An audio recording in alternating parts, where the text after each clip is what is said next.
Namo. Thanks so much for joining me for our daily practice check-in. Listen, listen, listen. This wonderful sound calls us back to our true home.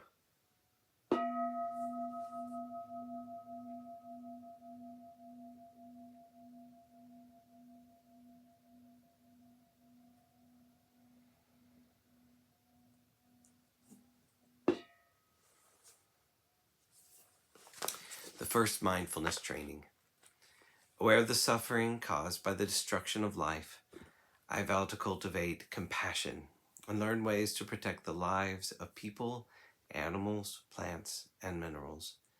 I'm determined not to kill, not to let others kill, and not to condone any act of killing in the world, in my thinking or in my way of life.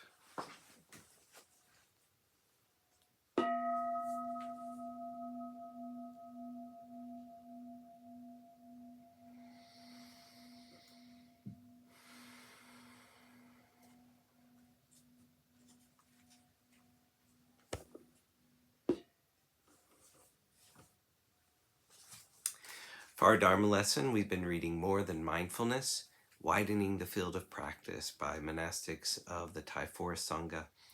Today we're continuing in a talk by Ajahn Virdamo called Mindfulness, Vitality, and Inquiry.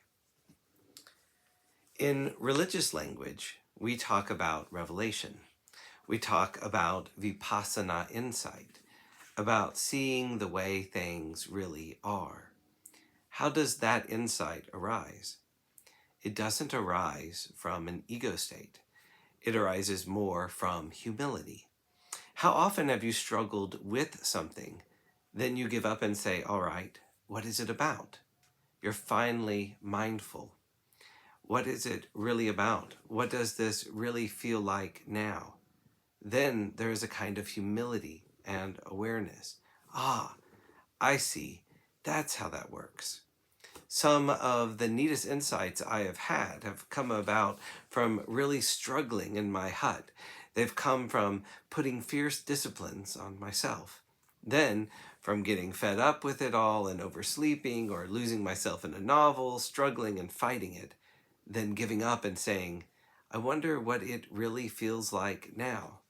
Then the mind is awake.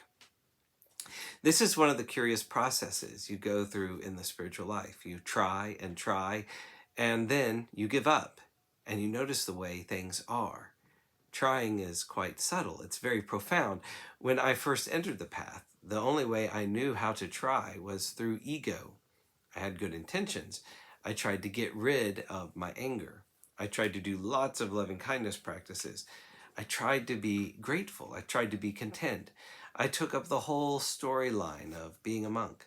I tried to be a monk. That's what I'm paid for, sort of. But I was trying to do it out of ego. I was trying to be a nice monk. But it was still me trying to do something. Me trying to become something. It was still based on ego. And of course, after a while, that fails. Then I wanted to get out of there. Then I started to be a monk. Because there is a process you go through where you try to be a religious person, where you try to be a Buddhist and do all the right things, it's better than not doing it. But coming to the place of awakening rather than becoming is different. Awakening to some very negative feeling and saying, okay, I am willing to allow this to become conscious and I'm going to investigate it. That is different than trying to be a person that doesn't have negativity. There's a whole lot of difference. And quite often, it is difficult because of the resistance.